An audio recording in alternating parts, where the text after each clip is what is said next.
মাধ্যমে নিয়োগ হবে না। যদি নিয়োগ হয় ওই কোম্পানির মাধ্যমে নিয়োগ হবে, ঠিকাদার পয়সা খাবে আর আমার কর্মচারী না খাওয়া থাকবে, এটা হতে পারে না। আমরা চাই আপনাদের এই দাবি ন্যায্য দাবি, কারণ আমরা পাশাপাশি যারা নিয়মিত কর্মচারী আমরা কাজকে বিভিন্ন সুযোগ সুবিধা আমরা ভোগ করি, কিন্তু আমার পাশেই আপনারা বসে থাকেন, কিন্তু আপনাদেরকে নির্দিষ্ট একটা এমন নির্দিষ্ট বেতন দেওয়া হয়, কিন্তু আর কোনো সুযোগ সুবিধা দেওয়া হয় না। এই বৈষম্য চলতে পারে না। আমরা চাই আমরা সকলকে অতি দ্রুত যেসব প্রতিষ্ঠানে আউটসোর্স নিয়োগ হয়েছে তাদেরকে নিয়মিত করা হোক, এবং আর যেন কোনো প্রতিষ্ঠানে ঠিকাদারের মাধ্যমে কোনো আউটসোর্স নিয়োগ না হয় সেটি খেয়াল রাখতে হবে।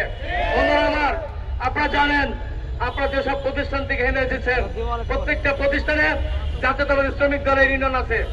আপনাদেরকে উচিত হবে প্রত্যেকটা ইউনিয়নের সভাপতি সাধারণ সভার সাথে আপনাদের সুসম্পর্ক রাখতে হবে, কারণ ওইখানে যদি ওই প্রতিষ্ঠানে যদি আজকে যেমন আপনারা এই আন্দোলনে শরীক হয়েছেন, আজকে যদি আপনার এই প্রতিষ্ঠান আপনাকে অনুপস্থিত দেখায় বা বেতন কর্তন করে বা বিভিন্ন ভয়ভীতি দেখায়, তখন কিন্তু ওই সিবিআই নেতৃবৃন্দই আপনাদের পাশে দাঁড়াবে।